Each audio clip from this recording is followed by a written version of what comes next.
विष्णू म्हणजे काय? तो इकडे बघा काय बोलाय, बोलायचं पटकन मागे नाही, तुलाच तुलाच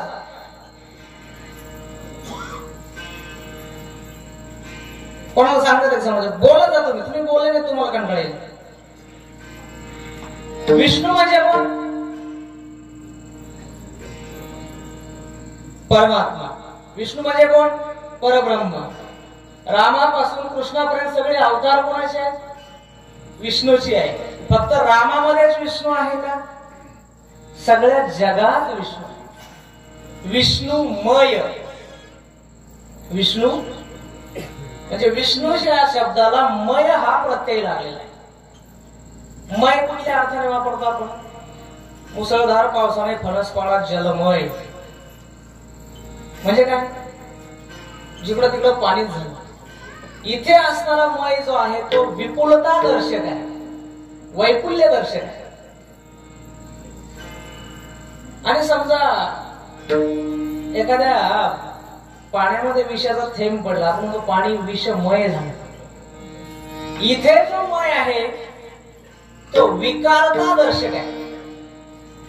म्हणजे त्या शुद्ध पाण्याला प्रॉब्लेम झाला, विकार झाला, थोडक्यात इन्फेक्शन झालं आपल्या भाषेत. इथे जो मय आहे तो इन्फेक्शियस आहे. पण आपल्या अभंगामध्ये जो तुकोबारायांनी वापरलेला मय आहे तो स्वरूपता दर्शक आहे. या विश्वाचा स्वरूप हे मूलतः ईश्वर स्वरूपच आहे. त्या अर्थाने शब्द वापरलाय विष्णुमय. बघा पहिल्या शब्दात विष्णुमय जग वैष्णवांचा धर्म. किती शब्द झाले?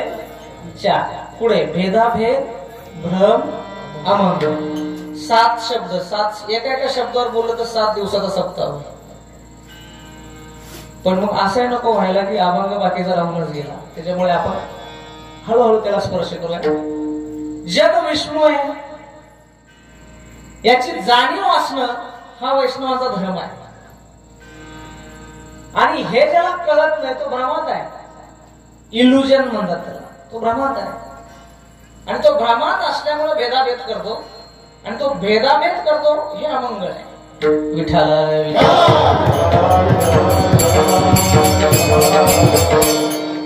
जग विष्णुमय आहे. पण विष्णू कोणी बघितलंय का? कीर्तनात 7 वर्ष आपण सप्ताह घालतो किंवा अजून आपल्या पंचक्रोशीमध्ये असे सप्ते आहेत की जे कधी सुरू झाले तर आपल्याला सांगता येत नाही. एका टाळकाला देव दिसला का? दिसला का? असं म्हणणारी लोक फणसपाड्यात नसतील, पण ऑल महाराष्ट्राने ऑल इंडियात आहे. देव ही गोष्ट बघण्याची आहे का जाणवण्याची आहे? कशाची आहे? अनुभवण्याची. मुलीने एक सांगा मला, आपण नाकाने काय घेतो? श्वास घेतो. त्या श्वास मध्ये कुठला वायू असतो? कुठला वायू असतो? पर्याय सांग ना. त्या सर्व ऑक्सिजन असतो बरोबर. वातावरणामध्ये तुमच्या माझ्या आजूबाजूला 100% जी हवा आपण नाकात घेतो त्या 100% हवेमध्ये 78% नायट्रोजन घेतो. काय घेतो? 20% 21% ऑक्सिजन घेतो. 0.03% कार्बन डायऑक्साईड घेतो. नंतर आर्गॉन निऑन जेवढे काही विषारी वायू ते आपण एवढे वायू मी बोलताना घेतो, तुम्ही ऐकताना घेता. दिसतात आहेत का नाही? मग ही जाणवण्याची गोष्ट आहे का बघण्याची गोष्ट आहे? एक लक्षात आलं. देव हा अनुभूतीचा विषय आहे, बघण्याचा विषय नाही.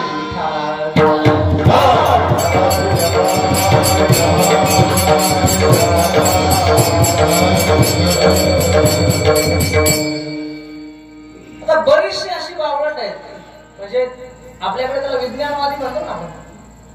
थोडस विज्ञान शिकलं ना तर देव बिव काय म्हणत आम्ही विज्ञान मानतो. पण माझा अभ्यास असा आहे, ज्याला विज्ञान कळलं ना, शब्द आहे कळलं, नुसतं वाचलं नाही, सायन्सची पुस्तकं घेऊन इंजिनिअरिंग केलं, मेडिकल केलं असं नव्हे. माझी भाषा कळते ना? ज्याला विज्ञान कळलं तो देव मानल्याशिवाय राहूच शकत नाही. बरोबर? कसं ते आपण बघूया सिस्टमॅटिकली. माणसाच्या शरीरात किती हाडे असतात ग? तुझ्या शरीरात हाडकं किती? हाडकं ए पोरगे, हाडकं किती आहे? सांगा रे. ए शाळेत जाता का नाही? शाळेत आपल्या शरीरामध्ये जन्म झाला तेव्हा 350 हाडं असतात. बरोबर? आणि नंतर जशी शरीराची वाढ होते तसे आपल्याकडे 206 एव्हरेज हाडं आपल्या शरीरामध्ये असतात. माझ्या शरीरात किती आहे? 206. पाक वाजे महाराजांच्या. बरोबर? अमेरिकेतल्या माणसाच्या नीट आहे ना? बरं कीर्तन हे हसण्यासाठी तुम्हाला भावडे जरा थोडं विचारपूर्वक आहे का? तुम्ही ऑस्ट्रेलियाचा हाडं किती? मग प्रत्येकाच्या शरीरात 206 हाडं असावे. हे सिस्टमॅटिक आहे का गोंधळ घालणार आहे? सिस्टमॅटिक आहे का नाही? सिस्टमॅटिक नाही. सिस्टीम बनवली कोणी? बरं, हे सगळं सिस्टमॅटिक आहे हे सायन्स वाचल्यावर कळतं का धर्मग्रंथ वाचल्यावर कळतं? बरोबर? काय वाचल्यावर कळतं? सायन्स वाचल्यावर कळतं. जर सायन्स वाचल्यावर कळतं आपली बॉडी सिस्टमॅटिक आहे तर मग सायन्स वाचणारा धार्मिक पाहिजे का न वाचणारा धार्मिक पाहिजे? पटतंय? मग आपल्याकडे बावळटाचे कॉलेजला जाते तेच देव उडून लावते. जे बावळट कॉलेजला जाते तेच म्हणतो काय देव. बावळटा तू अभ्यासच केला नाही कॉलेजला जाऊन.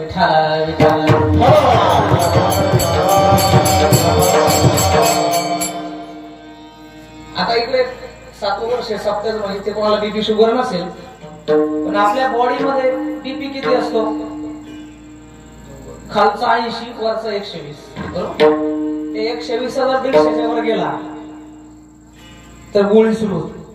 बरोबर? आणि 80चा 60च्या खाली गेला, 80चा बीपी 60च्या खाली गेला तर हा गावाच्या बाहेर गेला. बरोबर? हे कुठे? हे रामायणात आहे का? हे विज्ञानात आहे. म्हणून मी वाक्य सुरुवातीला वापरलं, नीट लक्षात ठेवा. ज्याने विज्ञानाचा नीट अभ्यास केलाय तो देवाला मानल्याशिवाय राहूच शकत नाही. बरं, जितका युनिव्हर्सल ना 206 हाडे ऑस्ट्रेलिया पासून कॅनडा पर्यंत फणसपाड्यात आहे तेवढे, नाशिकला तेवढे, अमेरिका तसं बीपी 120 80 सौदी अरेबियाला जा, इजिप्तला जा, चायनाला जा तेवढं. काय बदल? सिस्टीम आहे का नाही? कोणी केली? म्हणजे देव आहे का नाही? सायन्स शिकणार आहे.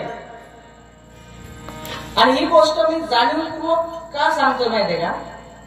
कारण असे तुम्हालाही भेटत असते. काय सत्य घालीचे आहे, काय देवदेव करते आहे, का देवी. तर ह्या गोष्टीवर विचार करावा म्हणून हा विष्णुमय हा शब्द घेतलेला मी, हा आवडला. बरोबर? बऱ्याच वेळेला आपण भक्तिभावाने करतो, समोरचा कधीही करत नसतो, पण आपला भाव त्याला खपत नसतो. तो भाव उडवण्याचा असे लोक प्रयत्न करतात. विठाला विठाला.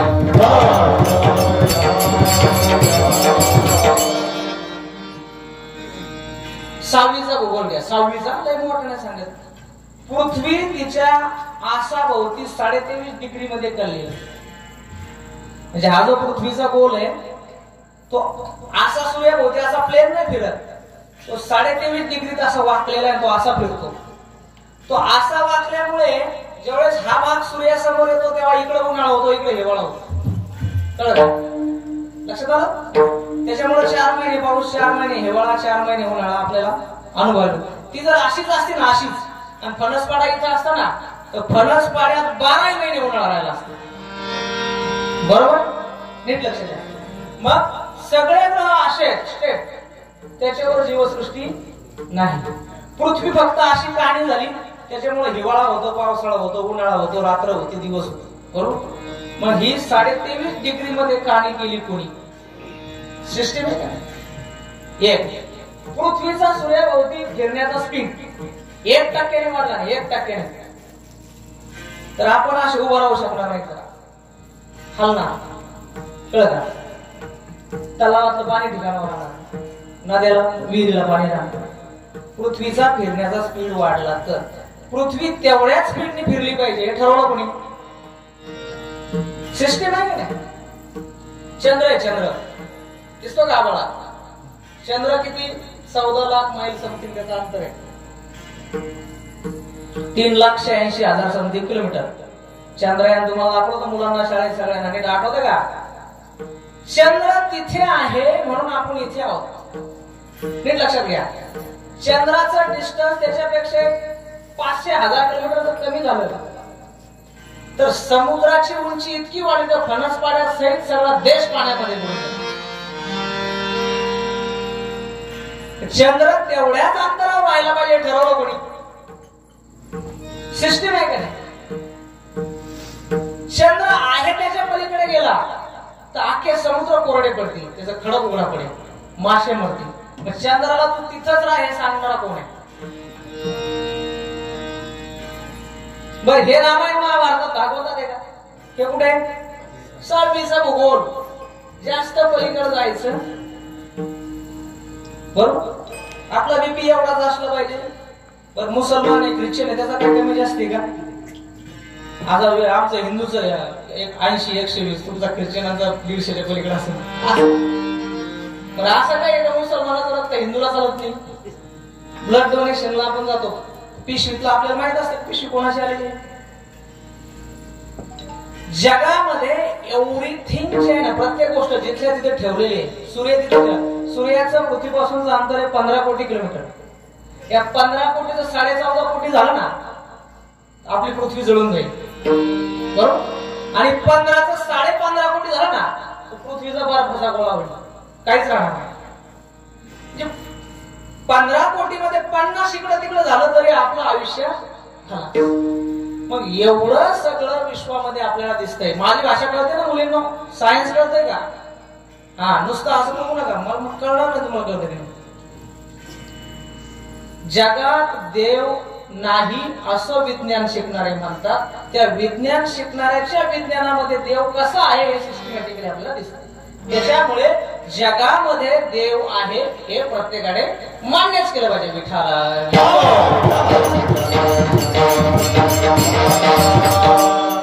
बरं एवढं सगळं सांगण्याची गरज काय?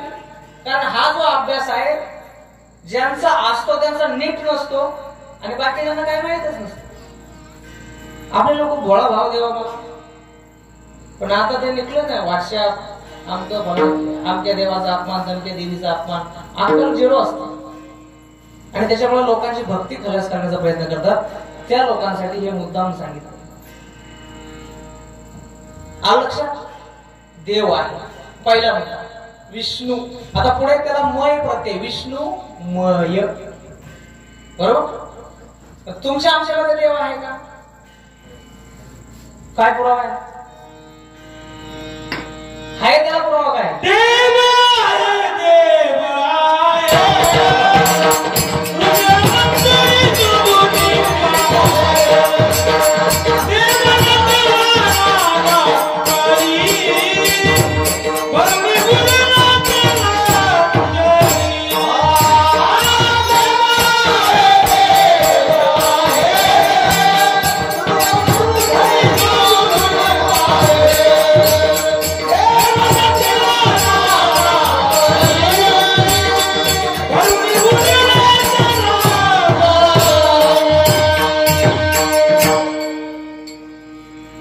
देव पुरावा. अजून सोपा पुरावा सांगू. हरिपाठ होतो ना, सर्व घटी ठोक पुरावा. याच्यापेक्षा ठोक पुरावा पाहिजे. आपला संतांचा मार्ग इतका सिंपल आहे ना. तुम्हाला जर सांगितलं असं ना, किडनी मध्ये एवढं लिटर रक्त डेली फिल्टर होतं, माऊलींच्या किडनीत जेवढं रक्त फिल्टर होतं तेवढंच माझ्या किडनीत होतं, आणि तेवढंच राष्ट्राध्यक्षाच्या किडनीत पण होतं.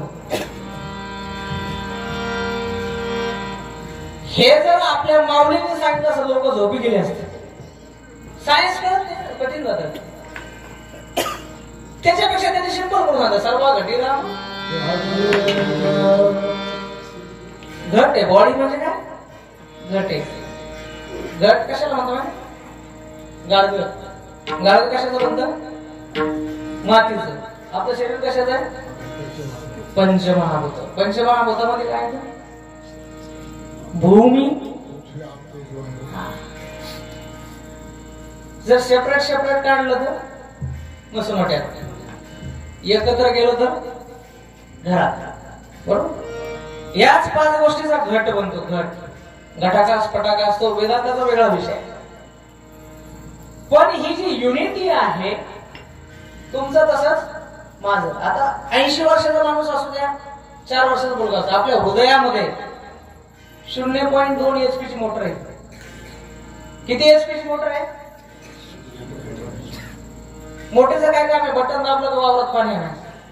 बरोबर? हृदय कुठे आहे? इथं. डोळे कुठे आहे? डोळ्याला रक्त नाही गेलं तर काय होतं? डॉक्टर मध्ये आता कवात दिसायचं तिकडची नस दाबलेली. बरोबर? इथून ब्लड फेकायचं काम करते इथे, आणि इथून इथपर्यंत रक्त खालून वर उचलायचं ना, उचलायला बळ लागतं. म्हणून 0.2 हॉर्स पॉवर, 0.2 HP ची मोटर इथं बसवलेली. म्हणून तुमच्या इथं रक्त जातं. किंवा आपण झोपतो खाली मुडका करून, तरी पाय आपला रात्रीत वाळत नाही. ही बसवली कोणी? 0.2 HP ची मोटर कोणी बसवली, आणि अशी कुठल्या डॉक्टरांनी आजपर्यंत तयार केली? म्हणून हा जो विष्णू शब्दाचा अगोदर मी अनालिसिस केला. आता मय जो शब्द आहे ना, मय ही डिव्हिनिटी प्रत्येक ठिकाणी. आपण ज्ञानेश्वरी काढा, 10वा अध्याय काढा, भगवंताने विभूती सांगितल्या. कशा कशामध्ये काहीच सोडलं नाही. अस्वत्थ सर्व वृक्षाणाम, झाडामध्ये पिंपळ आहे, ऐरावत गजेंद्राणाम, हत्तीमध्ये ऐरावत, रामच शस्त्र भूताम, शस्त्र धारण करणाऱ्यामध्ये राम मी आहे, स्रोतसामस्मी जाणवी, जे प्रवाह आहे त्याच्यामध्ये गंगा मी आहे. ह्याच्या पलीकडे कुठला पुरावा? संतांनी सांगणं वेगळं, भगवंताने स्वतःच्या तोंडाने सांगणं अजून वेगळं. लक्षात. संतांना दिसतंय, संतांनी अनुभव घेता सांगितलं. तुमचा आमचा अनुभव नाही, पण आपला संतांवर विश्वास आहे. संतांच्या पायावर विश्वास आहे म्हणून आपण सप्ताह, म्हणून आपण कीर्तनात आहे. पण संतांवर विश्वास कशावरून ठेवायचा? कारण संत जे सांगतात ते भगवंताने सांगितलेले सांगतात. भगवंताने ज्या गोष्टी लिहून ठेवल्या. 7वा अध्याय काढा आपण. खूप सगळे श्लोक आहेत. अहम सर्वस्य प्रभो मयि सर्वं प्रवर्तते, सगळं माझ्यापासून. मत्त परतरम नान्यत् किंचिदस्ति धनंजय. विष्णुमय, विष्णुमय बाकी इतरमय नाही का? इतर कोणी आहे का? मत्त परतरम नान्यत् किंचिदस्ति धनंजय. माझ्या पलीकडे काहीच नाही. जगामध्ये मी सोडलं तर बाकी शून्य आहे. म्हणून आपल्याकडे एक म्हण आहे संप्रदायामध्ये, अनंत कोटी ब्रह्मांडे व्यापून अनंत कोटी रूपाने शिल्लक राहतो तो भगवंत आहे. मत्त परतरम नान्यत् किंचिदस्ति धनंजय. माझ्या पलीकडे काही शिल्लक नाही. सूत्र मणिगणाई, जसं आपण दोरीमध्ये मणी ओवतो ना, तशी ही सगळी सृष्टी मी ओवलेली आहे, रचलेली. स्वतः देवाच्या तोंडचा पुरावा. ज्ञानेश्वरीचा काढा, अध्याय नंबर 7, श्लोक नंबर 4 पासून पुढचे काढा. स्वतः देवाचा पुरावा. अध्याय नंबर 15, सर्वस्यच्या हृदि सन्निविष्टो मत्तस्मृती ज्ञान अपोहानंच वेदेश्च सर्वे रहमेव वेदो वेदांत वेद विदेव साहु. मी बोलतोय, कोणाच्या ताकदीने बोलतोय? कोणाच्या ताकदीने? बलम बलवतामस्मी बुद्धिर बुद्धिमतामस्मी तेजसास्मी वावसो. प्रत्येक बळ हे वाजवतात कोणाच्या शक्तीने? तुम्ही ऐकता कोणाची शक्ती? कानामध्ये कोणाची शक्ती आहे? प्रत्येकाची शक्ती देणारा तो आहे. आणि हे कोणी दुसऱ्या तिसऱ्याने सांगितलं नाही, स्वतः भगवंताने स्वतःच्या तोंडाने सांगितलं. विठ्ठला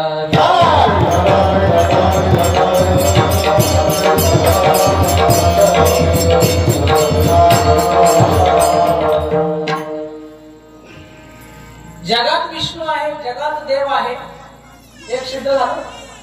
आणि तुम्ही आम्ही सगळे विष्णुमय आहोत, हेही सिद्ध झालं का? राहिलं अजून? झालं ना? प्रत्येकाच्या अंगामध्ये 5 लिटर रक्त आहे. 5.5 वाला कोणी नाही, 4.5 वाला कोणी नाही, बरोबर. रक्तदान करायला गेलं तर ते 300 ml घेणार, जास्ती घेणार. किती 150 किलोचा माणूस असला तरी तेवढंच घेणार. युनिव्हर्सल फॉर्मॅट आहे, त्याला वैश्विक रचना म्हणतात. कारण प्रत्येकाचा देह चालवणारा तो आहे आणि प्रत्येकाच्या चालण्या बोलण्यामध्ये सिस्टीम आहे. जर समजा इथे हा माईक ठेवला, इथे ही बाटली ठेवली, मी तिकडनं आलो, ज्या अर्थी इथे माईक आहे, बाटली आहे, त्या अर्थी कोणीतरी ठेवणार आहे, बरोबर.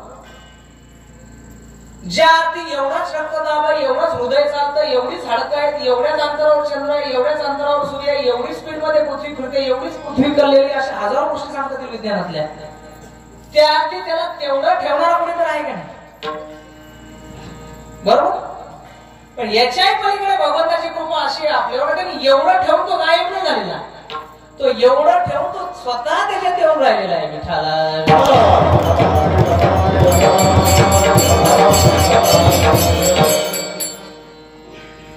आता पुढचा मुद्दा, हे सगळं आहे हे कोणाला कळलं पाहिजे?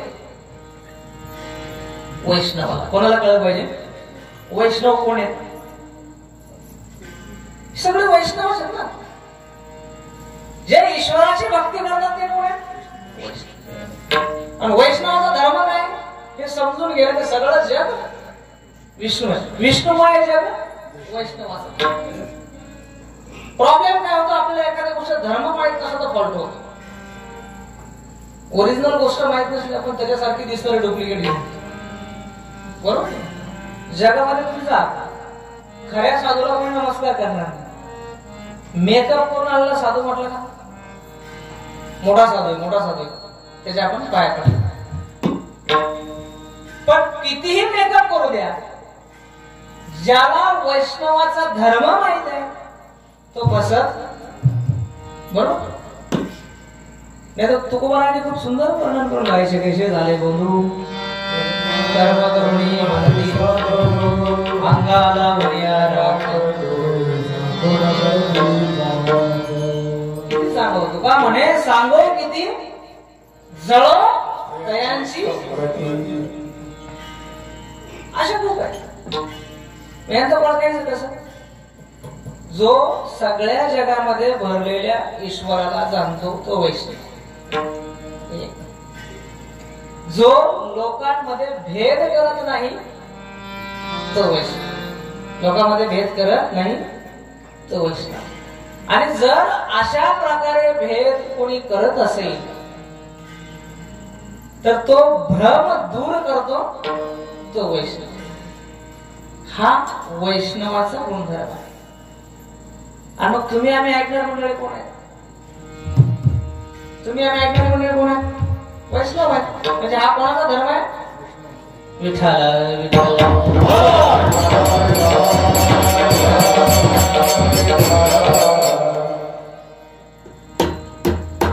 विष्णुमय जग वैष्णवाचा धर्म. वैष्णवानी सगळीकडे विष्णू आहे हे जाणून घेतलं पाहिजे, समजून घेतलं पाहिजे. फक्त कीर्तनात बोलण्यापुरतं ऐकण्यापुरतं नाही.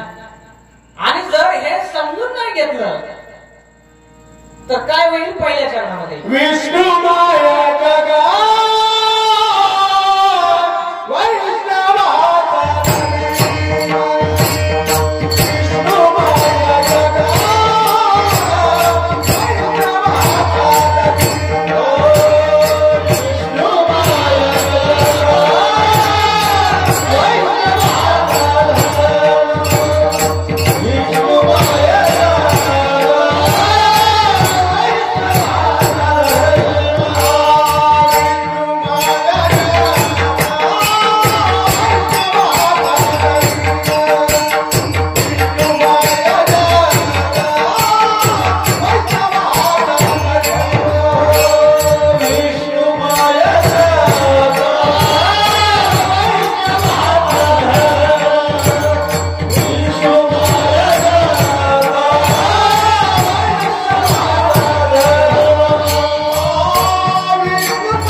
आता थोडस हिस्ट्री मध्ये जाऊन सांगतो. भेदाभेद झाला की फॉल्ट झाला. भेदाभेद झाला की भावातून भाऊ, बरोबर. गावात एका पार्टीच्या 4 पार्ट्या, बरोबर. भांडण, कोर्ट कचेऱ्या, वाटोळ, भेदाभेद. एक उदाहरण सांगतो. एक राजा पृथ्वीराज चव्हाणाने 3 वेळा मोहम्मद घोरीला हरवलं. किती वेळा? किती वेळा? 3 वेळा. चौथ्या वेळेला राजा जयचंद राठोडचं आणि त्याचं वैयक्तिक भांडण होतं. नीट आहे का? म्हणून त्या जयचंद राठोडने मोहम्मद घोरीला बोलावलं. सन 1194. 1194 ला पृथ्वीराज चव्हाणला त्या घोरीने पकडलं, त्याचे डोळे काढले आणि त्यानंतर घोरी हिंदुस्थानातून जरी परत गेला, दिल्लीच्या गादीवर, दिल्लीची सल्तनत ही पांडवांची गादी आहे. इंद्रप्रस्थ जे आहे ना, दिल्लीच्या 64 किलोमीटरच्या रेडियस मध्ये आजही खोदलं तर 14 राजधान्याची शहरं सापडली. 14 शहर आजही. त्या पांडवाच्या धर्मराजाच्या गादीवर त्या मोहम्मद घोरीने एक गुलाम बसवला. त्याचं नाव आहे कुतुबुद्दीन ऐबक. मला भेदाभेद सांगायचा आहे. भेदाभेद म्हणजे उच्च नीच हा भेद आहेच, पण भेदाभेद म्हणजे तुमच्या आमच्या मधला वाद सुद्धा भेदाभेदामुळेच होतो. तर आपण म्हणतो मतभेद झाले, दोघांचं भांडण.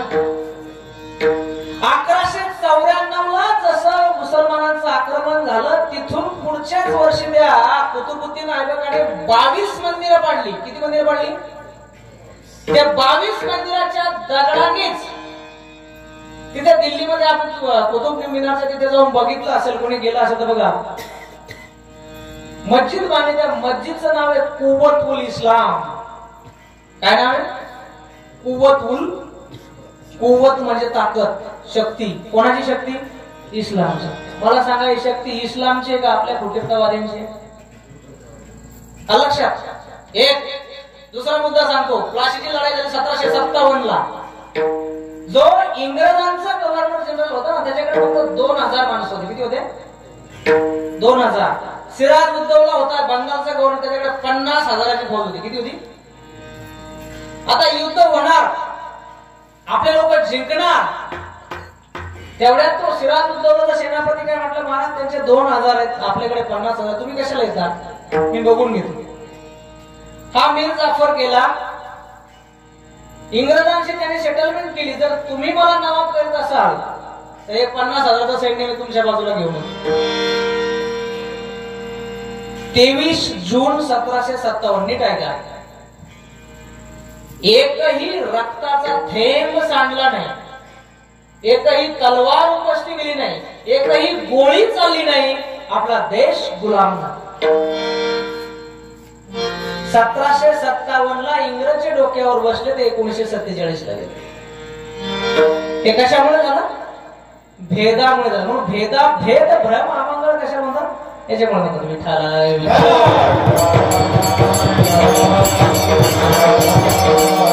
अजून सांगू, तात्या टोपे 10 मे 1857 ला जो उठाव झाला इंग्रजांच्या विरुद्ध, त्यानंतर एप्रिल 1859 पर्यंत 2 वर्ष कानपूर पासून तर आपल्या इंदोर पर्यंत देश स्वतंत्र होता. तिथे भगवा ध्वज होता, आपला तिरंगा. इंग्रजांचा इंडियन जॅक नव्हता तिथे. आणि जर तात्या टोपे पकडला नसता तर भारत केव्हा स्वतंत्र झाला असता. राजा मानसिंग नावाचा तात्या टोपेच्या मित्राकडे तात्या टोपे गेले आणि मानसिंगाने त्याला पकडून दिलं. तात्या टोपेला फाशी दिलं. त्याच्यानंतर 200 वर्ष आपल्याला आंदोलन करावं लागलं, तरी इंग्रज आपल्याला सोडून गेले नाही. कशामुळे? भेदामुळे. भेद मुद्दा सांगतो, लक्षात घ्या. तंट्या भील माहिती? तंट्या भील, त्याला भारताचा रॉबिन हुड म्हणतात, तंट्या मामा म्हणतात आपल्याकडे. देव, देश आणि धर्म आणि संस्कृतीसाठी लढत होता. इंग्रजांनी 10,000 10,500चं इनाम त्या काळात घोषित केलं. इंदोरच्या होळकरांनी इनाम घोषित केलं. इंग्रजांनी 3दा पकडला, 3दा सुटला, पकडता नाही आलं. घात कोणी केला? आपल्याच लोकांनी. मेवण्यानी जेवायला बोलवलं आणि म्हणे आता आपण इंग्रजांशी बातचीत करू. काय करू? आणि बातचीत करायला नेला आणि पकडलं. छत्रपती संभाजी राजे पकडत आले का? 1680 ला औरंगजेब आलता. 1689 पर्यंत 9 वर्ष एकही लढाई संभाजीराजे हरले नाही. आणि जेव्हा मुकर्रम खानाने त्यांना पकडलं तेव्हा त्यांना पकडून देणार त्यांचा घरचा मेहमान.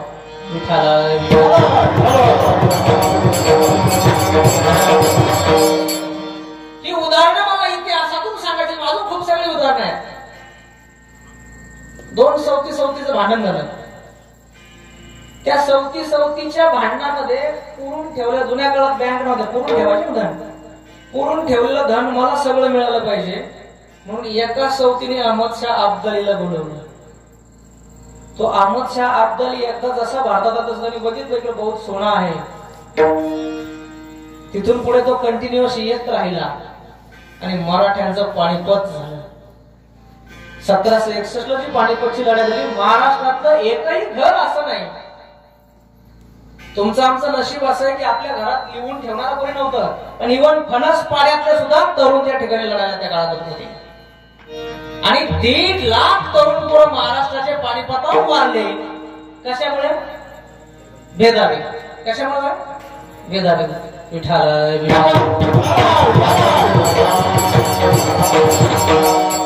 म्हणून जे वैष्णव आहेत, वैष्णव फक्त टाळ घेऊन उभा राहणार नसतो. वीर विठ्ठलाचे गाढे तो वीर असला पाहिजे. भले तरी देऊ काशी जलंगोडी नाठाळाच्या माती. हा वैष्णवाचा धर्म आहे. कोणी भेदाभेद करत असेल त्याचा भ्रम दूर करणारा कोण आहे? वैष्णव आहे. कारण तो भेदाभेद काय आहे? अमंगळ आहे. अमंगळाला आपण हात लावतो ना. एखाद्याच्या अंत्यक्रियेला गेलो घरी आला आपण आंघोळ करतो ना, किंवा एखाद्या अस्पर्श होणाऱ्या वस्तूला स्पर्श केला तर आपण घरी येऊन. तसा एखादा कोणी भेद करत असेल, हा ब्राह्मण आहे श्रेष्ठ, बरोबर, हा चांडाळ आहे कनिष्ठ, तर असा भेदाभेद करणारा दिसल्याबरोबर त्याला बघूनच आंघोळ केली जाईल. विठाल विठाल.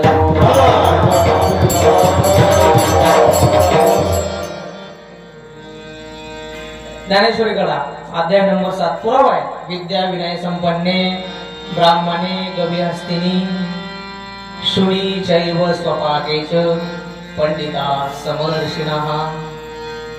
हे वैष्णवाचं लक्षण आहे. विद्यावान पंडित समोर आला आणि गाय समोर आली. कोण श्रेष्ठ? दोन्ही सारखे. पंडिता समदर्शिनः. हत्ती आला, मुंगी आली. हा गजू हा मशकू माऊली म्हणतात. कोणता श्रेष्ठ आहे? पंडिता समदर्शिनः. दोन्ही सेम आहे. कुत्रा आला, काय आला? आणि कुत्र्याला मारून खाणारा आला. शुनी चैव स्वपाकेच. शुनी म्हणजे श्वान, कुत्रा, आणि स्वपाके जो कुत्रा शिजवून खातो तो त्याला चांडाळ म्हणतात. हे दोघांची कॅटेगरी वैष्णवाच्या दृष्टीने सेम. पंडिता समदर्शिनः. याला म्हणतात भेदाभेद भ्रम अमंगळ. विठाल विठाल. अजून थोडा इतिहास सांगतो. आपल्याकडे आता म्हणजे तसा पेठ तालुक्यामध्ये कमी आहे, पण तरी आहे. हा कोळी, हा वारली, तो कोकणात. पण वरती जर घाटावर थोडं गेलं 12 पलुतेदार पद्धत आहे. सुतार, चांभार, महार, मांग, ढोर, कोल्हाट्यापासून प्रचंड जाती आहेत. आणि कुठल्याही जातीचा रोटी बेटी व्यवहार होत. पण इतिहास जर बघितला तर कुठल्याही प्रकारचा जातीभेद नव्हता. 1-2-4 उदाहरण देतो. एक, विश्वामित्र जन्माने क्षत्रिय आहे, राजा आहे, कर्माने ब्राह्मण आहे, बरोबर. ज्या वाल्मिकीने रामायण लिहिलं ते जन्माने कोण आहे? कोळी आहे. कोण आहे? कोण आहे? कर्माने कोण आहे? ब्राह्मण म्हणजे कोळी ब्राह्मण होऊ शकतो, विश्वामित्र क्षत्रिय आहे ब्राह्मण होऊ शकतो, वाल्मिकी कोळी आहे. अजून एक 2 कोळी असे आहेत आपल्या इतिहासात, नीट आपण लक्ष देत नाही. दुसरा कोळी कोण आहे? दुसरा कोळी महामुनी व्यास. नीट आहे का? राजा शंतनूचं प्रेम एका मच्छीमार कोळ्याच्या मुलीवर झालं. सत्य होते. तिच्या अंगाला मासे पकडायचे ना, तिने माशासारखं वाशायचं म्हणून तिला मत्स्यगंधा म्हणायची. ही मत्स्यगंधा गंगेच्या या किनाऱ्यावरून त्या किनाऱ्यावर लोकांना ट्रान्सपोर्ट करण्याचं काम करायची. आणि एकदा तिच्या त्या होडीमध्ये पराशर मुनी आले. त्या पराशरांपासून तिला जो मुलगा झाला तो कृष्णद्वैप आहे. त्याची जात कोणती? कोळी. पुन्हा ही मत्स्यगंधा राजाला आवडली, राणी झाली. तिची जात कोणती? कोळी. पण तिच्या पोटी जे जन्माला आले कौरव पांडव, त्यांची जात कोणती? क्षत्रिय. बघा, मत्स्यगंधेला 2 पोरं झाले, चित्रांगद आणि विचित्रवीर्य. चित्रांगद विचित्रवीर्याला 3 पोरं झाले, धृतराष्ट्र, पांडू आणि तिसरा विदुर आहे. हा तिसरा विदुर राणीचा मुलगा नाही, दासीचा मुलगा आहे, लक्षात. आणि पुन्हा या धृतराष्ट्राला झाले 100 कौरव, पांडूला झाले 5 पांडव. मूळ त्यांची आई कोणती? आजी पणजी कोळी. हे कोण आहे का जाती? आता जो लग्नाच्या अगोदरचा व्यास होता, कुठल्याही ठिकाणी आपण ज्यावेळेस बसतो आपण व्यासपीठ म्हणतो. जे 4थी 5वीला गणित शिकले असेल तर वर्तुळ असतं. वर्तुळ, वर्तुळाच्या केंद्रबिंदूतून जाणारी जीवा जी वर्तुळाच्या दोन्ही टोकांना भेटते त्याला व्यास म्हणतात. म्हणजे व्यास म्हणजे काय की तुमच्या माझ्या जीवनातला असा कोणताच पॉइंट नाही ज्याला व्यासाने टच केलेला नाही. 4 वेद, 6 शास्त्र, 18 पुराणांची रचना करणारे व्यास आहे. जन्माने कोण आहे? कोळी आहे. कोण आहे? नीट लक्षात घ्या. रामायण लिहिणारे कोळी, बरोबर. भागवत लिहिणारे कोळी. एकाने उचलला राम, दुसऱ्याने उचलला कृष्ण. अजून आपण सत्याचं मंगलाचरण कशाने करतो? रामकृष्ण. हे दोन्ही माणसं कोणी पुढे आणले? 2 कोळ्या, बरोबर. आज ब्राह्मणापेक्षा जास्त पूजा कोणती होती? भेदाभेद आहे. जर इथं भेदाभेद झाला असता तर हे मग मंगल उभा, सत्ता उभा राहिला असता, संस्कृती उभा राहिली असते, धर्म उभा राहिला असता, देश उभा राहिला असता, बरोबर. इतिहासामध्ये जर डोकावून बघितलं तर असा हा कुठल्याही प्रकारचा भेदाभेद नाही. विठाला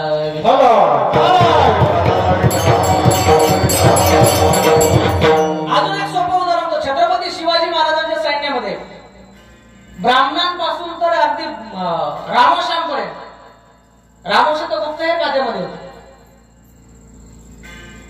कुठल्याही प्रकारचा भेद. रामोश्याच्या झोपडीमध्ये जाऊन त्याच्या मांडीला मांडी लावून चटणी भाकर खाणारे शिवाजी महाराज. म्हणून शून्यातून स्वराज्य उभं राहिलं. भेद गेला, स्वराज्य आलं. नीट लक्षात ठेवा. आणि नंतरच्या काळामध्ये जातीभेद वाढले. पानिपतामध्ये असं उदाहरण आहे. मल्हारराव होळकर, रेकॉर्ड आहे. मल्हारराव होळकर जातीने धनगर, सदाशिवराव भाऊ पेशवे जातीने ब्राह्मण. मल्हारराव असे म्हणाले, हा भाऊ हारला पाहिजे, हा जर जिंकला तर उद्या ह्याचे कपडे आम्हाला धुवायला. मतभेद झाले, भेदाभेद झाले आणि शेवटी परिणाम काय झाला? 1.5 लाख मराठे कापले गेले. विठाला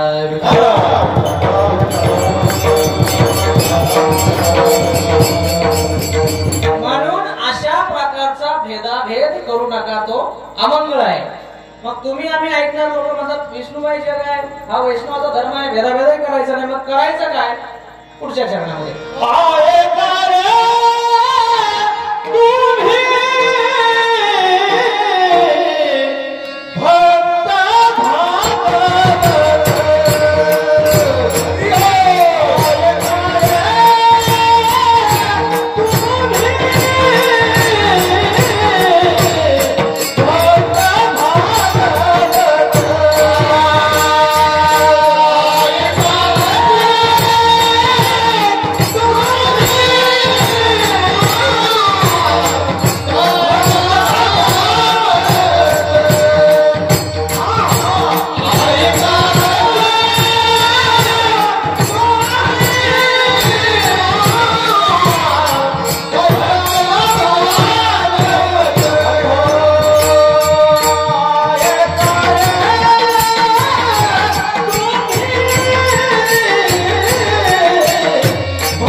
ऐकायचं असेल तर काय ऐका.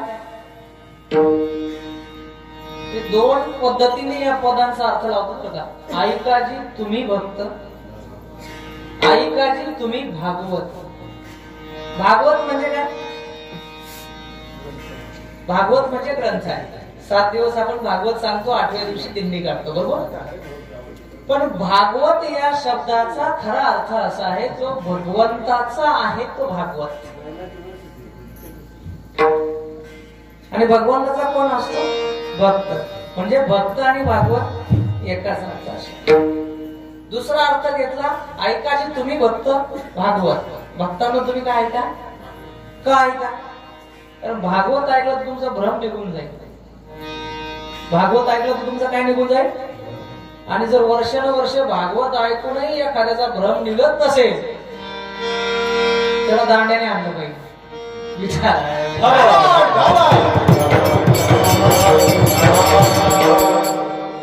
तांब्या पालथा घातला वरून अमृत टाकलं, उपयोग. तसं भागवत ऐकतो, भागवत वाचतो, त्याचा भ्रम गेला नाही. भागवत वाचण्याचा उपयोग. भागवतामध्ये खूप सगळी उदाहरण आहेत. एक सांगतो. एक राजा दुर्योधनाच्या दरबारामध्ये भगवान श्रीकृष्ण शिष्टाई करण्यासाठी गेले. शिष्टाई म्हणजे तुमच्या आमच्या आजच्या भाषेमध्ये त्याला भांडण करता, जाऊ द्या, सोडून द्या, गोळीत गोळीत मिटून घ्या. तो समझोता करायला गेल्यानंतर समझोता काही झाला नाही. मग दुर्योधन म्हटलं ठीक आहे, आता समझोता नाही झाला, चला जेवायला. त्या दुर्योधनाला भगवंताने दिलेलं उत्तर असं आहे, जेवण 2 परिस्थितीत माणूस करतो. एक, जर खाणाऱ्याला स्वतःच्या घरी मिळत असेल, जशी द्वारिका सोन्याची आहे. जर तरुण मंडळीला बघायचं असेल तर युट्यूबला बघा. गुजरात सरकारने आता टुरिझम चालू केलंय. ते पानगुडीत बसून द्वारकेचं दर्शन घेतात. आजही ते दगड पाण्यात आहेत. ज्याची द्वारिका सोन्याची आहे, अख्खा हिंदुस्थान त्याच्या डोळ्याकडे बघून चालतो.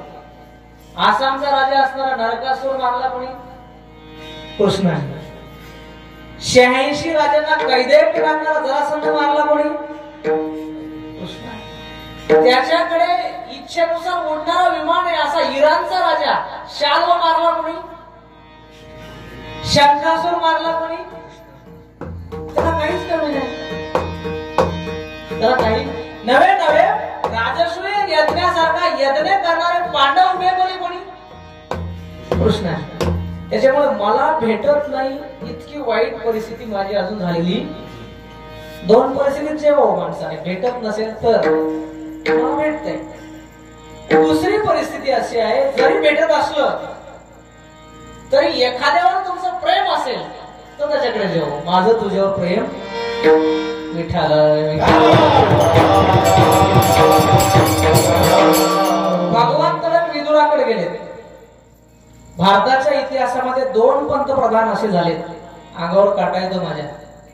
हिंदुस्थानच्या साम्राज्याचा पंतप्रधान आहे, आजकालचं नाही सांगत मी, पांडवांचं सांगतो. तो झोपडीत राहायचा, झोपडीत, महाल नाही. आणि दुसरा पंतप्रधान एक सांगू, राजा चंद्रगुप्ताचा पंतप्रधान होता, आचार्य चाणक्य कौटिल्य. झोपडीत राहायचा.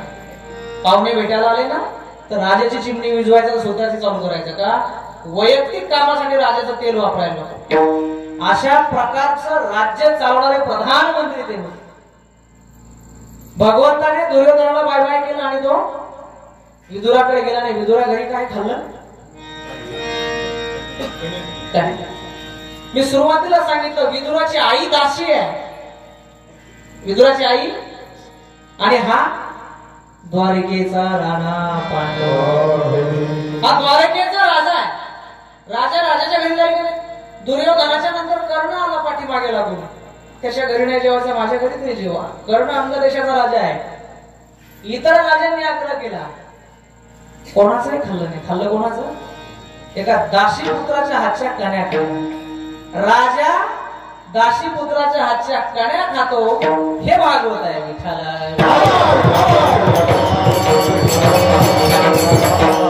आणि हे भक्त चरित्र जेव्हा आपल्याकडे तेव्हा आमचा भेद खलास होईल. अजून एक उदाहरण सांगू. अयोध्येचा सम्राट आहे राम. राज्याभिषेक कळला तरी विधिलिखित सम्राट राम आहे. आणि मूळ वाल्मिकी रामायण काढलं ना, अफगाणिस्तानच्या पलीकडे इराण पासून तर कंबोडिया पर्यंत. म्हणजे हे वर्णन कुठे आलं, जेव्हा काही म्हणते ना रामाला 14 वर्षे वनवास द्या, त्यावेळेस दशरथ एका राज्याचं वर्णन करतो. हिमालयापासून श्रीलंकेपर्यंत सगळं आपल्याच ताब्यात आहे. त्यातले 2-4 राज्य तुला तुडून देतो. जसं घरातून एखादं म्हणून 10 एकर तुझ्या नावावर करून देतो पण भांडणं करू, तसं दशरथाने सगळ्या राज्याचं वर्णन केलं. हे तुझ्या नावावर करून देतो, हे राज्य तुला देतो पण तू असं काही करू नको. त्या सगळ्या राज्याचा मालक आहे राम, बरोबर. पण जेव्हा 14 वर्ष पूर्ण झाले ना, तेव्हा पहिल्यांदा भेट कोणाची घेतली असेल? निषाद राज गुहाची घेतली. भिल्लाचा मुलगा शिकायला सोबत होता. लक्षात, वनवास पूर्ण झाला, स्वतःच्या महालात नाही गेला राम, त्या भिल्लाच्या घरी गेला.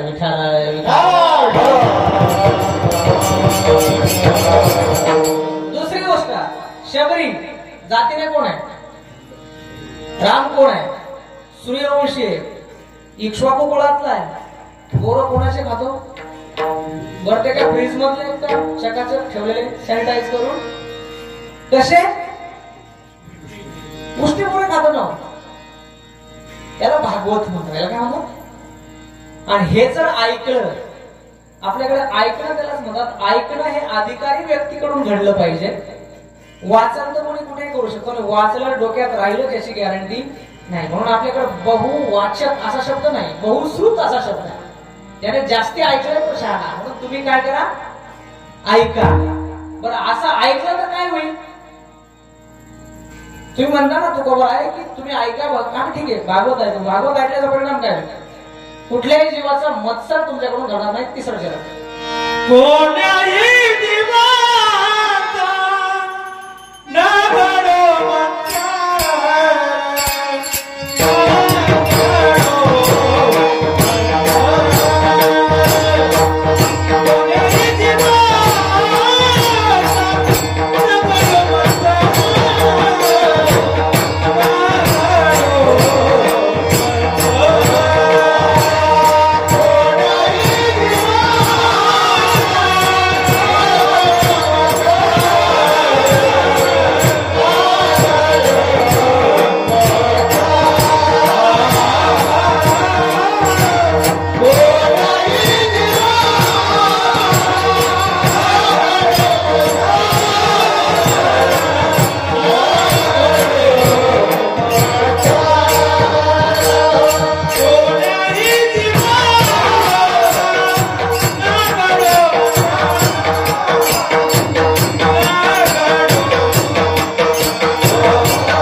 जर तुम्ही भागवत ऐकलं मत्सर निघून जाईल. आणि मत्सर न करणं हे सर्वेश्वराच्या पूजनाचं वर्म आहे. वर्म म्हणजे काय? वर्म म्हणजे त्याला आपण म्हणतो जीव. काय? ज्याच्यात जीव असतो ना, म्हणजे सगळ्यात बेसिक गोष्ट त्याला म्हणायचं वर्म. मग त्याच्या वर्मावर घाव घातला, वर्मावर बोट ठेवलं, म्हणजे तिथे ठेवलं हालचाल कर, ते वर्म. वर्म काय? मत्सर न करणं. मत्सर म्हणजे काय? मत्सर म्हणजे समजा हे महाराज सुंदर वाजवतात, मी पण वाजवतो, मी म्हणणार त्याच्यापेक्षा मी भारी वाजवतो. मत्सर. कंपॅरिझन आली ना, तुलना आली ना, असूया निर्माण होतो, द्वेष निर्माण होतो. हे सगळं मत्सरातून. असूया आली, द्वेष आला, द्वेष आला, क्रोध आला, हे मत्सरातून होतं. आणि मत्सर करणारा सर्वेश्वराची पूजा करू शकतो. शब्द तुकोबरायांचे शब्द इतके सोन्यासारखे ना. ईश्वर शब्द नाही, पांडुरंग शब्द नाही, रामकृष्ण शब्द, सर्वेश्वर शब्द. सर्वेश्वर म्हणजे सर्वांचा. सर्वांमध्ये कोण? फक्त हिंदू आले का? फक्त ख्रिश्चन, फक्त मुसलमान, फक्त बौद्ध, फक्त जैन असं आले का? सर्व. सगळ्या वैदिकांच्या प्रार्थना जर बघाल ना तुम्ही, सर्वेपि सुखिनः सन्तु सर्वे सन्तु निरामयाः. सर्वे, सगळ्यांना सुख हो, सगळे निरोगी असते. असं नाही आपण प्रार्थना करतो हिंदूपी सुखिनः सन्तु, सगळे. कारण काय माहितीये का? आपला जो धर्म आहे ना, त्याला आपण लोक म्हणतात म्हणून हिंदू आहे, जी म्हणत आलेत आहेत हे पिंड्या, तो पिंड्या आहे का? तर तरी त्यांनी इकडे बघितलं का नाही का? ज्या आधी त्याला कोणीतरी हात मारते पिंड्या आपण असलो पाहिजे, हा त्याचा भ्रम झाला आणि त्याचं नाव पिंड्याच पडलं. गावात तुम्ही बघा असे काही नाव पडतात, तर बंड्याचा बंड्याच होऊन जातो, सगळ्या गावाचा बंड्या. पप्याचा पप्याच होऊन जातो, पप्या त्याचं आईने ठेवलेलं नाव, पण गल्लीत कोणतरी म्हणतात त्याचं. तसं आपला जो धर्म आहे, अरबांनी नाव ठेवलं हिंदू. का हिंदू? सिंधूच्या पलीकडे राहतात म्हणून हिंदू. कारण त्यांना सिंधूचा स म्हणता येत, सिंधूला हिंदू म्हणायचं, सिंधूच्या पलीकडचे हिंदू. तर ऑलरेडी आपला धर्म सनातनच आहे. ठीक आहे, हिंदू तर हिंदू, पप्या तर पप्या, असंही काही नाव. सनातन धर्म आहे. आणि जगाच्या पाठीवर कुठलाच धर्म नव्हता तेव्हाही सनातन धर्म होता. लक्षात. प्रत्येक धर्माची सुरुवात आहे, प्रत्येक धर्माचा संस्थापक ख्रिस्त जन्म इसवी सन 1 पासून स्टार्ट. बरोबर. मोहम्मद पैगंबर इसवी सन पूर्व 600, सॉरी इसवी सन 622, पूर्व पण नाही. भगवान बुद्ध इसवी सन पूर्व 575, भगवान महावीर तोच कालावधी. शीख धर्म 1710 नंतर गुरु गोविंद सिंगांनी गुरु ग्रंथ साहिबला रूप दिलं. म्हणजे प्रत्येक धर्माचा आरंभ तुम्हाला सांगता येतो. ज्या अर्थी त्या धर्माचा आरंभ सांगता येतो, त्या अर्थी त्या धर्माच्या उपास्य देवतेचा आरंभ सांगता येतो. हिंदू मधला सांगता येतो. पण तुकोबाराय जेव्हा सर्वेश्वर शब्द वापरतात तेव्हा त्याला हा अर्थ आहे. जगामध्ये कित्येक समाज असे आहेत आजही, आपण जरी कपडे घालतो, सप्ताह करतो, ते लोक कपडे घातल्यात, घरही बांधत नाही, झाडावरच राहतात. आजही अंदमान मध्ये अशा काही जमाती आहेत, आजही झाडावर. आफ्रिकेमध्ये आहेत, आजही ते माणसं खातात, नरभक्षक आहेत. त्यांना भाषा नाही, काही खानापुनाच आहेत, कपडे नाहीत, घर नाही, दार नाही, काही नाही, काही नाही, असे लोक आहेत. त्यांचा देव कोणता? बरोबर नाही. तर आशापासून, मुंगीपासून हत्तीपर्यंत सगळ्यांचा ईश्वर. मुंगीचा देव आहेच की नाही? मुंगीचा पोट भरणारा कोणीतरी आहेच. बरोबर की नाही? गाईचा किती दुष्काळ पडू द्या, पोट भरत. म्हणजे चोच बनवली त्याला. हा जो चारा बनवणार आहे, तो चारा फक्त अमुक एका जातीला बनवत नाही, अमुक एका धर्मासाठी बनवत नाही. प्रत्येकाला काही ना काही तो देत असतो, म्हणून तो सर्वांचा ईश्वर आहे. आणि ह्या सर्वांच्या ईश्वराची तुम्हाला सेवा करायची असेल तर मी 4 गोष्टी जास्ती शिकलेला. तुला काय येते? हा मत्सर आहे. तू बघा मंदिरामध्ये हे बाजूला आहे, अरे रामाने उष्टी पोरं खाल्ली आणि एखादा आंघोळ करून याला तुम्ही माणूस राहता ना, बरोबर की नाही? मत्सर केला भक्ती होऊ शकत नाही. राजकारण 200 रुपये दिले डायरेक्ट प्रवेश, डायरेक्ट दर्शन. 200 ने दिले 6 घंट्याची राह. कंपॅरिझन आली का नाही? की भक्तीने हे सर्वेश्वराच्या पूजनाचं वर्म नाही. आणि हे वर्म हुकल्यामुळे भक्तीमध्ये गोंधळ निर्माण झाला. जो जास्ती ढोंग करतो ना त्याला मोठा बाबा समजतो. तुले मोठा बाबा आहे. आंघोळ केल्याशिवाय भाकर खात नाही, पण आंघोळ केल्याशिवाय भाकर घातली पण अख्ख्या गावाला शिव्या देतो. बरोबर आहे की नाही? याची तुलना त्याची कर, याच्याचं भांडण त्याचं लाव. मत्सरी वृत्ती आहे. आणि अशी मत्सरी वृत्ती जोपर्यंत तुमच्यामध्ये आहे तोपर्यंत तुमच्याकडून भजन होऊ शकत नाही, पूजन होऊ शकत नाही. काही करा, एकदा सगळे हात वर करा. मोठ्या प्रेमाने विठोबाचं भजन करूया. विठोबा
शब्द आहेत आधुनिक भाषेत. कॉन्फिगरेशन. लॅपटॉप घ्यायचा त्याचं कॉन्फिगरेशन माहित पाहिजे, मोबाईल घ्यायचा त्याचं कॉन्फिगरेशन माहित पाहिजे, त्याचे लक्षण म्हणू ना.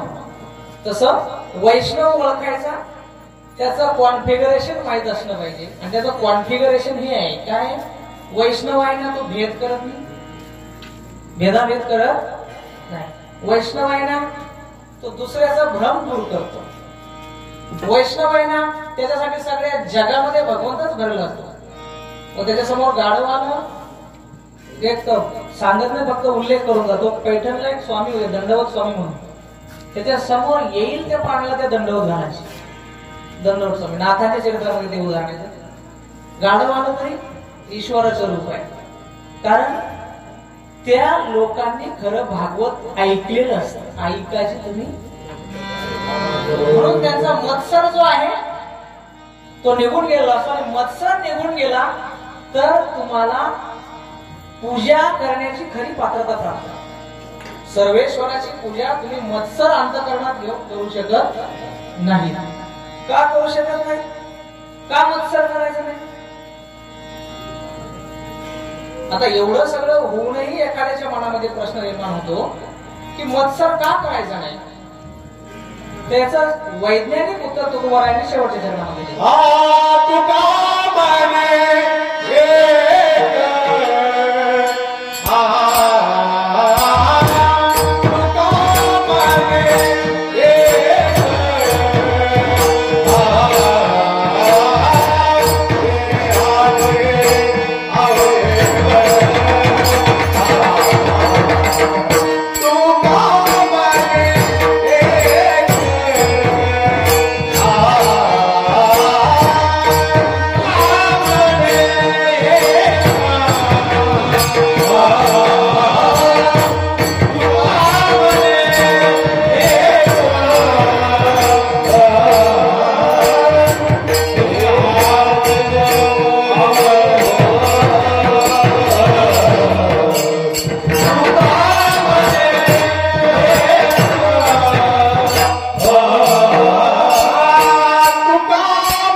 एक 2 चरणाला थोडा न्याय नाही देता आता. तुमची इच्छा असेल तर अजून 2 तास करून देऊ.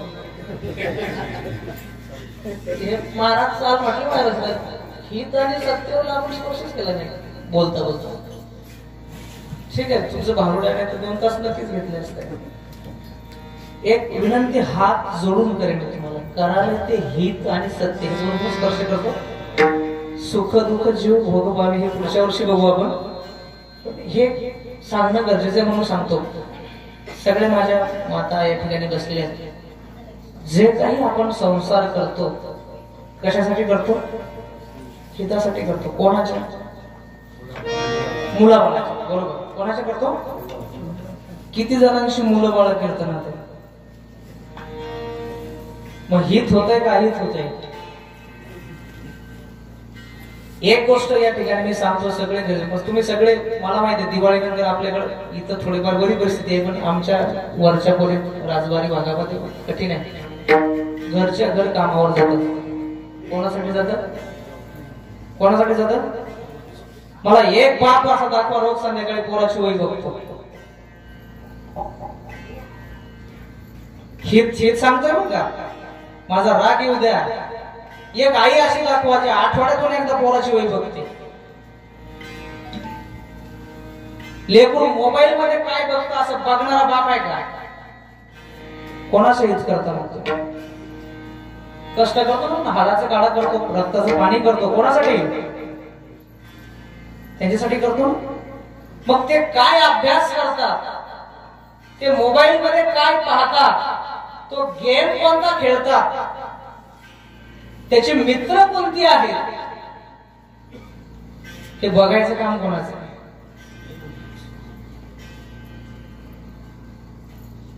गावात एखादा भंगरी भुंगरी कार्यकर्त्याला अख्खं गाव जमा होतं. तळतळून सांगतो अख्खं गाव जमा होतं. पण शिक्षक जेव्हा शाळेमध्ये पालक सभा बोलली ना बाप जात नाही. आजीला पाठवत होते. आजीला काही कळत नसते. हे हिताच नाही. सगळ्या आयांना हात जोडून विनंती बघा लेकरांच्या वह्या बघत जा. कळलं का? त्याच्यात हित आहे. त्याच्यात हित आहे. आणि सप्त्याला येताना नवरा घरी टीव्ही पुढे बाई देत असेल तर पाप होतं. पाप पुण्य लागत. किंवा नवरा इथे बायको घरी पुण्य लागत. सहपरिवार लग्नाची पत्रिका असते काय लिहितो आपण खाली? सहकुटुंब सहपरिवार कार्यास अगत्य येण्याचे. प्रायव्हेट असतं लग्न. कळलं का? आणि ज्याच्या लग्नाला जातो तो तुमच्याकडे बघतही नाही. ते नवरीतच गुंग असतं ते. बरोबर. तरी आपण सहपरिवार जातो. बरोबर. इथे हा सर्वेश्वर तुमच्यासाठी आहे. तो फक्त पोरं घरी तुम्ही नाचायला पोरा हजर ऐकायला म्हातारा म्हातारा. हे हित नाही. आपण काय खातो याच्यावर ठरतं आपलं शरीर कसं बनणार. बरोबर. आपण काय पाहतो काय ऐकतो याच्यावर ठरणार आपलं चरित्र कसं बनणार. आणि सगळं काही तुम्ही कष्ट मुलांसाठी करता. संसार मुलाबाळांसाठी करता. तर मुलं बाळ सत्संगामध्ये चांगलं ऐकण्यामध्ये जाणीवपूर्वक बसवा. आणि ऐकत नसतील कान पिरगाळून बसवा. त्याच्यात हित आहे.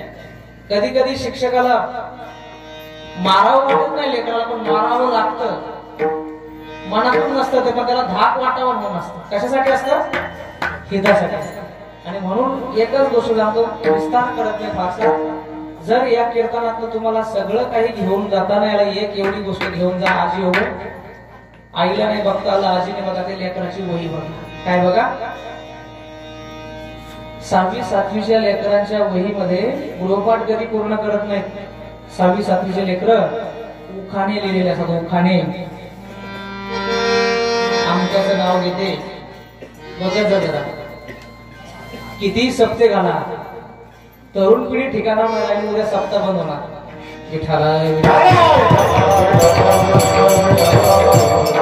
भक्ती ही तरुणांनी करण्याची गोष्ट आहे.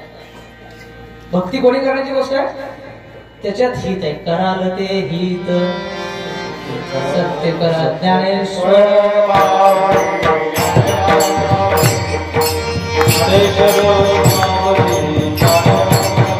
आराम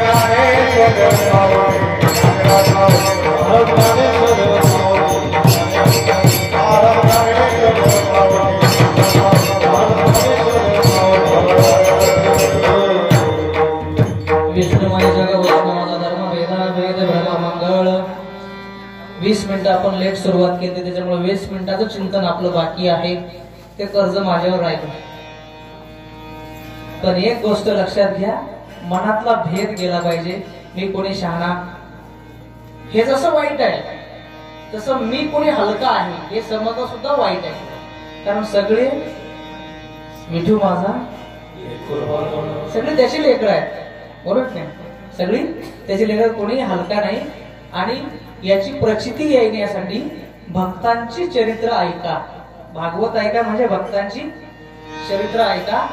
आणि सत्य हित, सत्य म्हणजे जे कायम टिकतं ते, आणि जे लाभकारक ठरतं ते हित करण्याचा प्रयत्न करा. तरुण पिढी काय बघते, काय शिकते याच्यावर लक्ष ठेवा. आपला धर्म, आपली संस्कृती, आपला देश याच्याविषयीचे चांगले संस्कार त्यांना देण्याचा प्रयत्न करा. यातच हित आहे. कारण तुमचा मुलगा बिघडला, त्रास तुम्हाला होणार आहे. तुका म्हणे एका देहाचे अवयव, 2 भाऊ आहेत, एक भाऊ वाया गेला ना, दुसऱ्याला त्रास होतो. तो मस्त म्हणतो त्याचं माझं वेगळं, पण त्रास होतो, यालाच उचलावं लागतं. तो पिऊन पडला म्हणजे, बरोबर? तर असं करू नका. तोच खऱ्या अर्थाने आजच्या चिंतनाचा भगवंताला वाहिलेला प्रसाद ठरेल. जर कितीही चिंतन करा, आचरणात उतरलं नाही, त्याचा काही उपयोग होत नाही. अजून एक खूप गुणी मंडळी या ठिकाणी, सगळ्या माऊलींची नावं मला माहिती. काय सुंदर गायन आणि वादन, वा काय म्हणजे भन्नाट. मी तर असं बघतच राहतो. काय भगवंताने दिलेला प्रसाद आहे हा. कोणाची ते झाले हे शरीर, त्याच्याशिवाय कोणी नाही. पुढे भांडार घाण्याचा हा मला मी जे काही सांगतो ते तुकोबाचे शब्द पुढे घेऊन चालतो. खिशातलं काही, खिशातलं सांगायची मला सवय नाही. खिशातलं सांगू नये, कारण आपल्या खिशात काही पण असते. त्याच्यामुळे कीर्तन सांगताना संतांना विचारून, संतांना अपेक्षित ते सांगावं. तर खूप मजा आली. चिंतनातनं जे काही चांगलं गेलं असेल ते घरी घेऊन जा. एखादा चुकीचा शब्द गेला असेल तो माझा मला परत करा, माझ्या पदरात घाला. आपल्या सर्वांच्या कृपेने, सज्जनांच्या उपस्थितीने सेवेमध्ये खूप आनंद आला. सर्वांना मनापासून पुन्हा एकदा खूप खूप धन्यवाद. आपल्या भेटीचा योग असाच पुन्हा पुन्हा येऊ. सर्वांना सर्व काळ सगळं सुख मिळावं अशी माऊलींच्या प्रार्थना करतो. झालेली सेवा आई जगदंबेच्या चरणी अर्पण करतो आणि सेवेला पूर्ण विराम देतो.